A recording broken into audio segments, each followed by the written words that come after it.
If you were just like me, you would know that being an athlete requires not only the physical game, but also the mental game as well.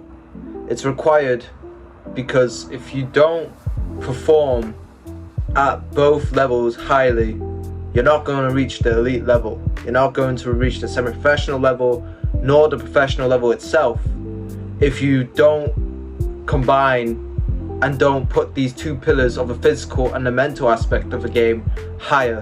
Which is why I've got 3 mental tips for you that will improve drastically in your athlete career, whether that's basketball or football.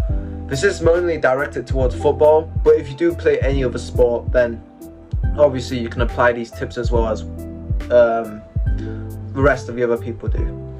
Now, that being said, let's move on to number 1. That is being your logbook. So what do I mean by a logbook? A logbook is essentially what I like to view as like your personal journal. Your kind of like journal for your athletic and daily activities you do as an athlete. So for instance, if you wake up, you meditate, you visualize, you then do your football practice, which is about an hour, and then you go at the evening, you go to the gym, let's say, for another like an hour and a half, right? You come back home after all that exercises you did, and then you write down all the things you've done, like the sets, the reps, what you did, any personal records, anything of it to know, how you felt, and what like your targets are for the day, or what your targets are for like the tomorrow or next week. Now, the reason why this is so important is because it not only tracks your progress, so you see what you've done throughout your whole entire like month or a year, but it also gives you this confidence in yourself. Think of it as like your vault, your like kind of vault of all the achievements and all the exercises you've done to back up said performance and back up your identity, which, speaking of identity, we'll move on to that next. But focusing back onto the logbook, it doesn't even need anything kind of complicated.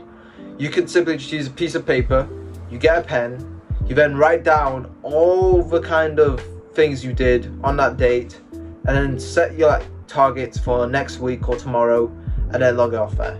So it gives you like your own kind of proof of collection, your proof of evidence that you've put in the work and that you have done everything you needed to do in order to be successful and deserving of said higher level. Now, number 2 is essentially what I referred back onto is identity. Now, picture yourself as a professional athlete, right?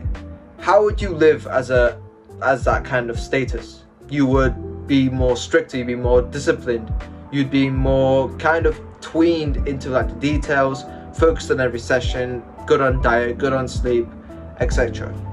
Right? So it would make best for you, and it would make sense to try to live as an athlete, as that professional athlete. Think of what that professional athlete does. However, in order to do this, you need to first recognize that you need to change this identity of yourself. It's easier said than done, obviously, to live like a life of like you can't wake up one day and be like, oh, I'm gonna be a millionaire, and then get like a business within like 2 months. That doesn't happen. But you need to implement the identity, and you need to implement said habits that will make you this kind of player. So in terms of being an athlete, if you want to shape yourself like a professional athlete, or like yourself in the future, if you think about it, then it would make sense to almost live out that future self of you. Make your identity based off like the habits you make. So think like, okay, I am a professional athlete, or I am a semi-professional athlete. So this will lead to you making like adjustments, making the adjustments in your life. So over time, you can make these said like habits or actions second nature. So let's give an example. So when I first learned of this, I used to be like kind of half-assing most of the stuff I do. When I was 16, I would probably go out whenever I want, train whenever I can, which is, I thought it would be only the weekends, so Saturday and Sunday, and then Monday to Friday I didn't think much of it. I was just like, oh, Monday to Friday is just like that, okay, cool, whatever. Then I would go to the gym or something. Now though, as I adopted this identity, I have a routine. I added a few extra habits. So I meditate like 3 minutes or at least 2 minutes every day in the morning sharp. So that could be right after I wake up or after I get changed. It'll be somewhere between there. And I've also kind of been more stricter on myself. So making this like kind of identity of myself. I'm a professional disciplined athlete, and I do that because I work hard. I do train when I don't feel like it. And that's the key to success if you want to reach the mental game. Because by changing your identity, you can visually basically act like an identity. Like act like that said professional athlete. So then on the pitch, on the court, you're gonna be like, all right, this is my job now. So I'm just specialized at it. That's how you kind of get a winning edge, like a winning mentality over like everyone else. Now the last kind of habit I want to discuss with you about is being mindfulness. So practicing being mindful, essentially being in the present moment, and by doing that you practice mindfulness. So how I said about I practice meditation, that I literally mean it. I have like a streak and everything. I'll show it on screen, a consistency score if I remember correctly. But I would practice, and then I would essentially be more like aware of my surroundings.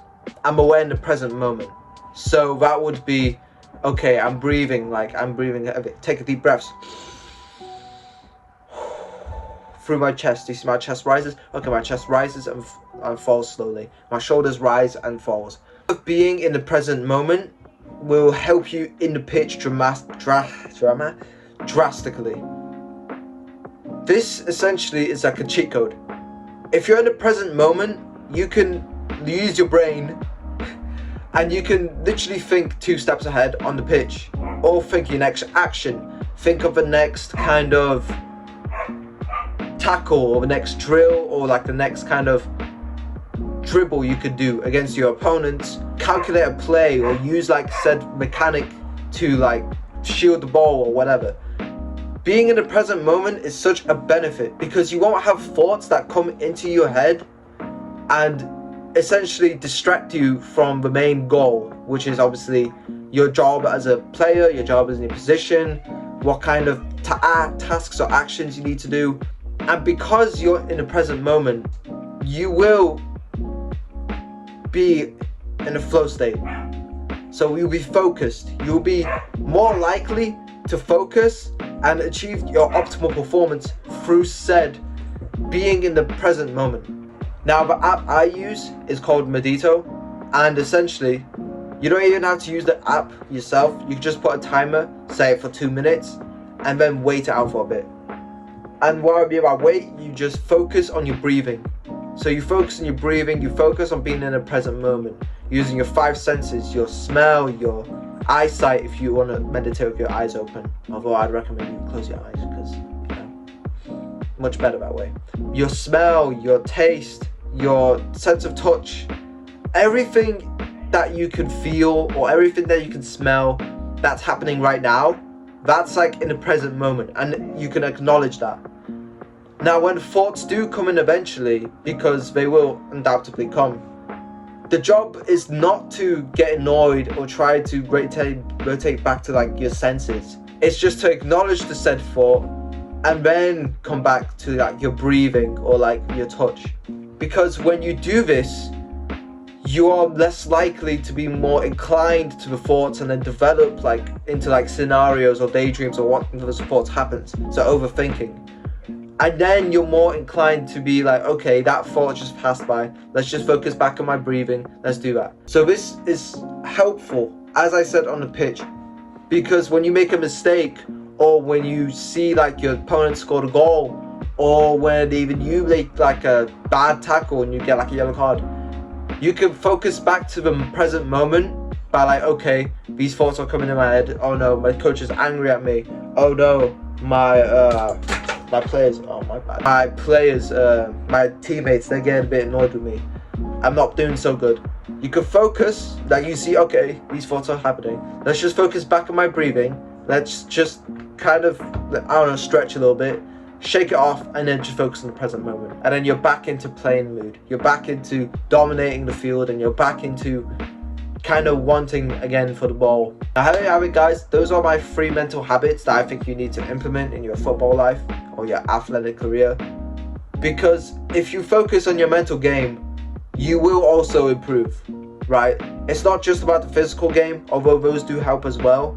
It's also about being like in this mental kind of state, and also being like locked in on both like your mentality, like what you want or like what you're trying to achieve, and also physically on like how you dominate on the pitch, how to use your skills, position specific drills and so on. I hope these help out.